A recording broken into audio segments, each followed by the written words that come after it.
Proses pembelajaran daring kelas 4 SD swasta HKBP Batu 4 Wali kelas Evi Juliana Mani.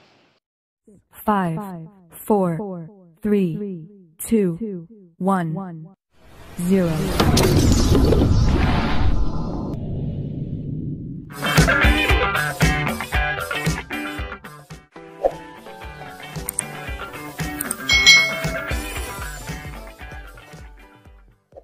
Hari ini kita akan belajar bersama-sama untuk mata pelajaran tematik kelas 4.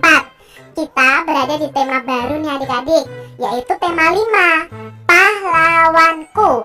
Subtema 1, Perjuangan para pahlawan, pembelajaran yang pertama.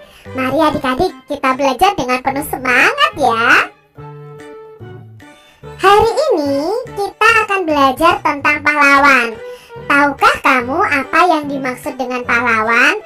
Yuk kita pelajari adik-adik. Perhatikan gambar berikut ini. Apa yang sedang mereka lakukan? Yang pertama, gambarnya adalah menjenguk teman yang sakit. Lalu gambar yang kedua ini apa ya adik-adik ya? Mungkin ini mencintai lingkungan. Lalu gambar yang ketiga, membantu teman yang sedang kesusahan. Bagaimana pendapatmu mengenai hal itu? Ini adalah sikap yang baik ya adik-adik ya, yang perlu kita contoh. Hal baik apa saja yang bisa kalian contoh dari gambar tersebut? Nah, di sini ada hal baik, yaitu peduli terhadap teman kita, peduli terhadap lingkungan. Itu hal baik yang bisa kita contoh dari gambar ini. Sifat kepahlawanan yang ditunjukkan pada gambar di atas adalah yang pertama, menjenguk teman yang sakit. Nah, sifat kepahlawanannya apa? Peduli terhadap teman. Yang kedua, belajar dengan tekun dan sungguh-sungguh. Yang nomor 2 ini adalah gambar kedua adik-adik. Yang ketiga, menolong teman yang mengalami kesusahan. Itu adalah sifat kepahlawanan berdasarkan gambar tersebut. Apa toh sifat kepahlawanan itu? Nah, ayo adik-adik kita pelajari. Pahlawan adalah orang-orang yang sangat berjasa, berani, dan penuh pengorbanan bagi bangsa, negara, dan agama. Pahlawan juga orang yang sangat gagah berani, karena mereka telah rela mempertaruhkan nyawa untuk mempertahankan kemerdekaan. Rasa cinta tanah air dan bangsa ditunjukkan dengan cara yang berbeda. Perjuangan dilakukan oleh para pendidik yang mendirikan sekolah-sekolah rakyat untuk mencerdaskan bangsa. Perjuangan dilakukan oleh para diplomat yang berjuang menekan kedudukan pihak penjajah di meja diplomasi. Perjuangan dilakukan oleh para pengelola surat kabar dan radio untuk membangkitkan rasa cinta tanah air dan mengobarkan semangat perjuangan kepada masyarakat. Bahkan perjuangan juga dilakukan oleh para seniman dan budayawan melalui lagu-lagu perjuangan ciptaan mereka. Jadi orang disebut pahlawan itu jika orang tersebut berjasa, berani, dan penuh pengorbanan. Ya, untuk siapa? Untuk orang-orang di sekitarnya, untuk bangsa, untuk negara, untuk agama adik-adik. Pada zaman dahulu, pahlawan itu rela mempertaruhkan nyawanya untuk mempertahankan kemerdekaan. Nah, rasa cinta tanah air itu bisa ditunjukkan dengan cara yang berbeda-beda. Misalnya untuk para pendidik ya, mendirikan sekolah, guru mendidik murid ya, diplomat berjuang menekan kedudukan pihak penjajah di meja diplomasi. Lalu untuk surat kabar, radio, itu juga perannya masing-masing untuk mewujudkan atau menunjukkan rasa cinta tanah air mereka.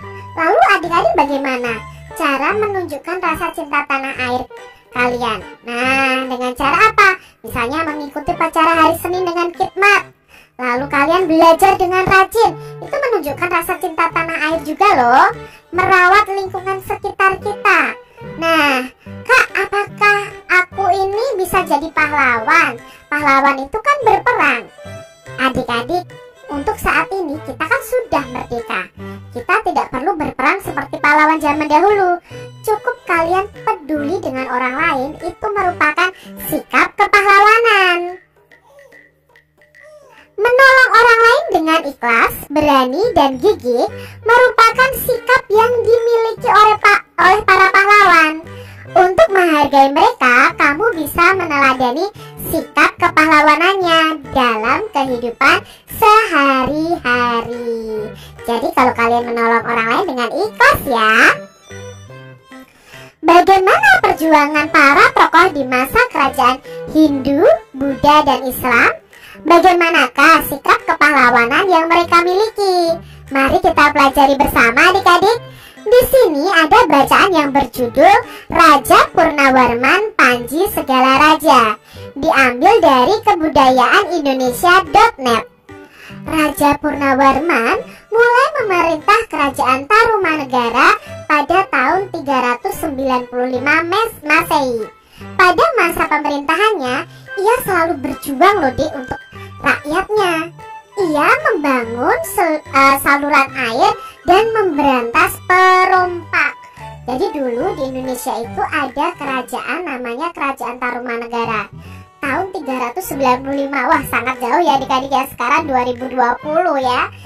Nah di sini Raja Purnawarman ini membangun saluran air dan memberantas perompak. Raja Purnawarman sangat memperhatikan kesejahteraan rakyatnya. Ia memperbaiki aliran sungai Gangga di daerah Cirebon. 2 tahun kemudian, ia juga memperbaiki dan memperindah alur sungai Cupu sehingga air bisa mengalir ke seluruh kerajaan. Para petani senang karena ladang mereka mendapat air dari aliran sungai sehingga menjadi subur. Ladang para petani tidak kekeringan pada musim kemarau. Ini adalah yang dilakukan Raja Purnawarman. Kita lanjutkan adik-adik.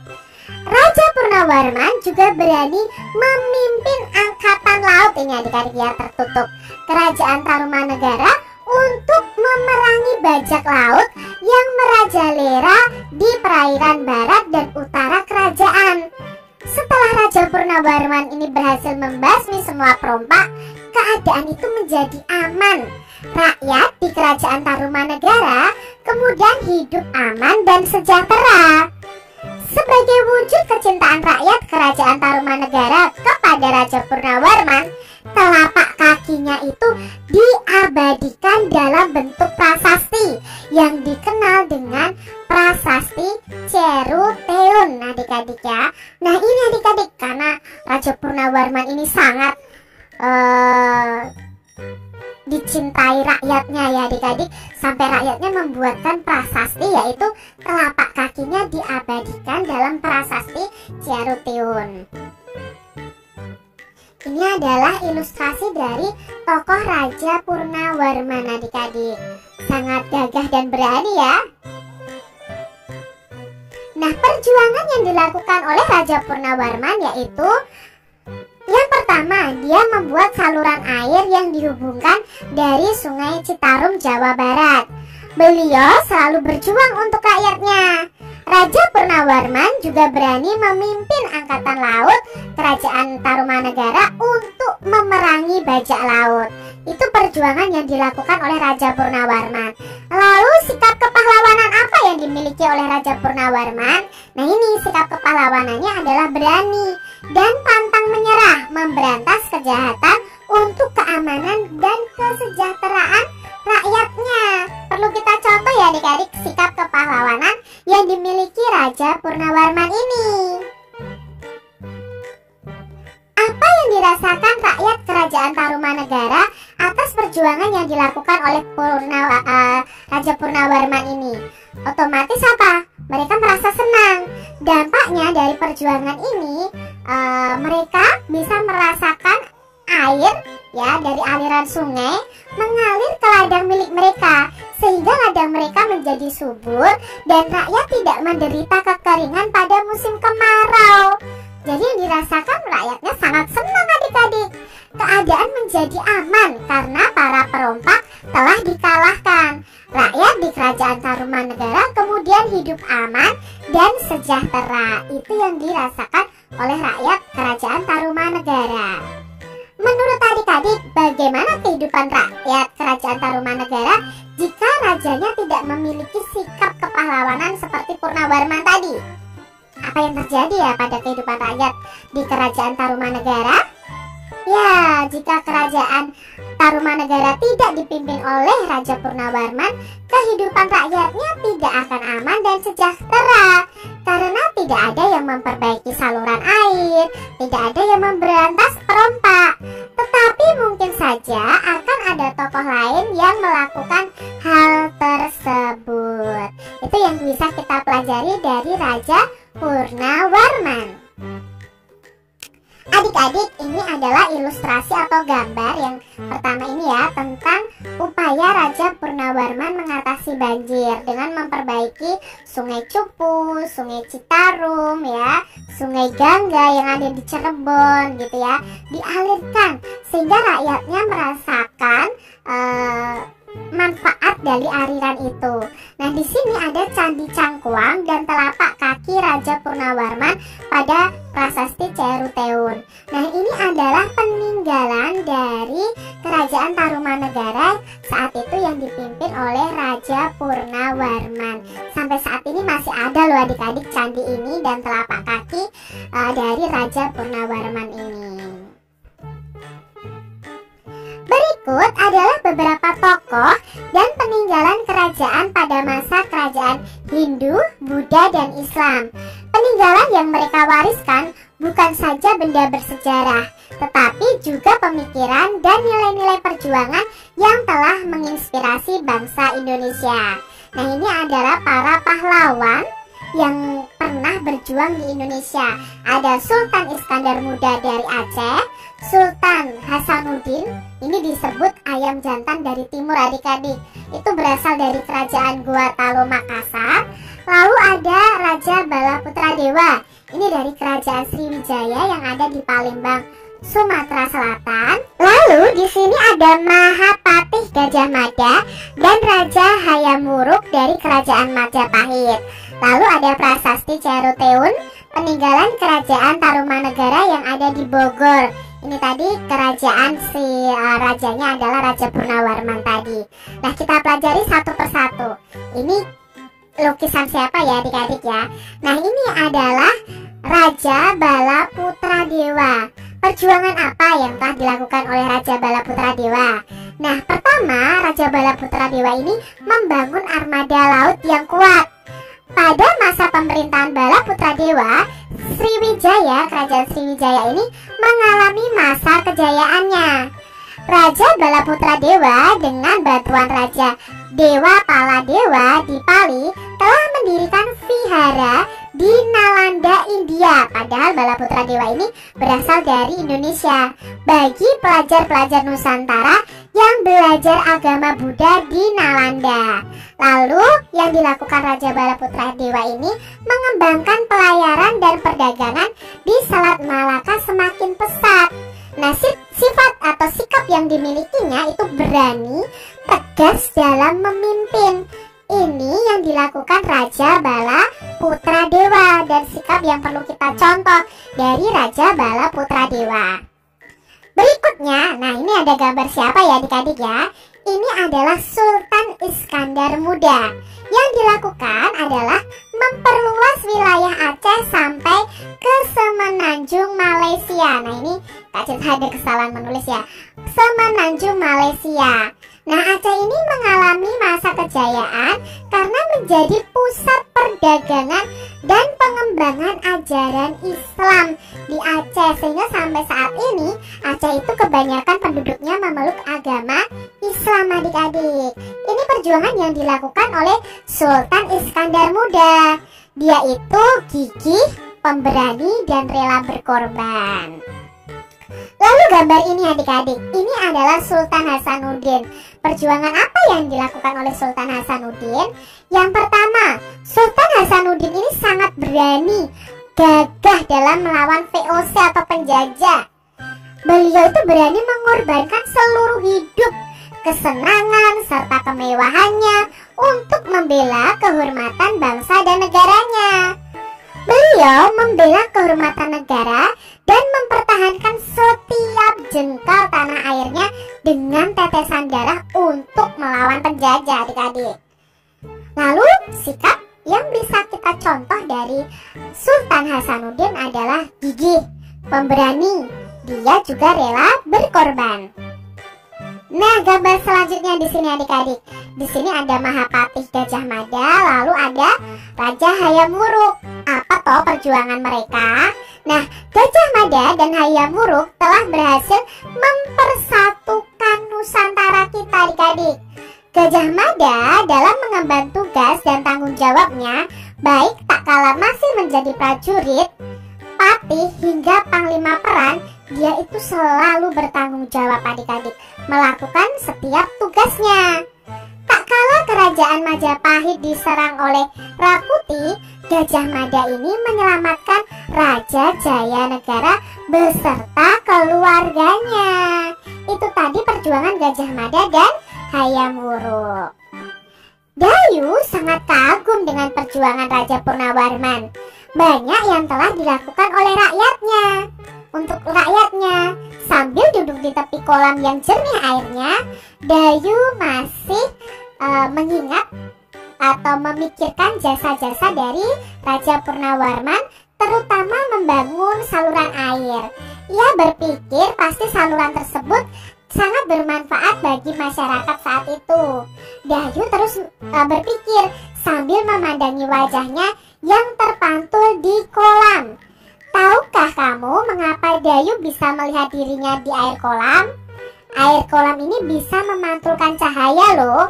Kamu akan belajar tentang sifat-sifat cahaya melalui percobaan berikut ini. Nah adik-adik, kita akan belajar tentang sifat-sifat cahaya dengan melakukan percobaan. Nanti adik-adik bisa melakukan percobaan ini di rumah kalian masing-masing ya.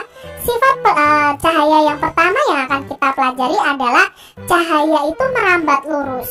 Membuktikannya dengan percobaan. Nah, menggunakan 3 karton tebal dan lilin.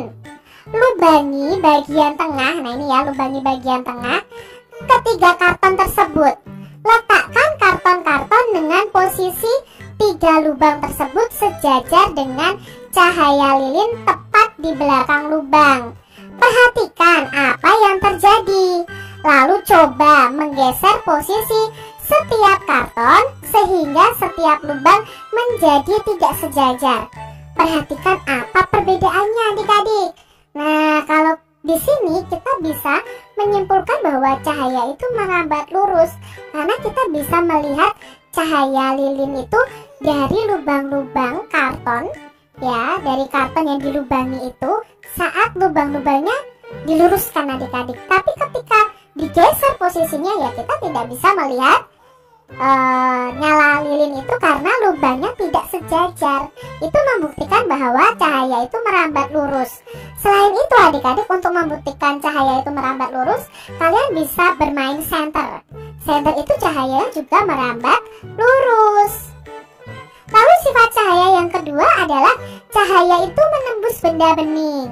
Nah, percobaan yang bisa kalian lakukan adalah menggunakan cahaya matahari, cahaya senter, gelas atau benda-benda yang transparan atau bening, benda-benda gelap, dan benda-benda bening lainnya, tetapi yang berwarna. Nah, letakkan peralatan seperti pada gambar. Itu ya adik-adik ya, gelasnya kalian letakkan di depan tembok, lalu arahkan cahaya ke tembok berwarna putih yang melewati benda tersebut. Perhatikan apa yang terjadi. Nah, untuk benda bening itu cahaya akan tembus, tetapi kalau benda gelap itu cahaya tidak akan tembus adik-adik. Ini membuktikan sifat cahaya itu menembus benda bening. Sifat cahaya yang ketiga adalah cahaya dapat dipantulkan. Nah, di sini percobaannya kalian menggunakan 2 cermin datar dan senter adik-adik. Coba kalian pantulkan cahaya senter itu menggunakan cermin. Pantulkan dulu ke cermin salah satu adik-adik. Coba berbagai posisi cermin yang berbeda dan gunakan lebih banyak cermin. Nanti ketika kita memantulkan cahaya ke cermin ini, cahayanya itu akan memantul ke cermin satunya adik-adik. Itu membuktikan bahwa cahaya itu bisa dipantulkan. Sifat cahaya yang keempat adalah cahaya itu bisa dibiaskan. Nah, percobaannya apa? Menggunakan pensil yang setengah bagian panjangnya berada di dalam gelas yang berisi air. Lalu amati pensil dari sisi samping luar gelas. Bagaimana penampakan dan besar pensil dibandingkan aslinya. Nah, ketika kita melakukan percobaan ini, seakan-akan itu pensilnya itu patah adik-adik.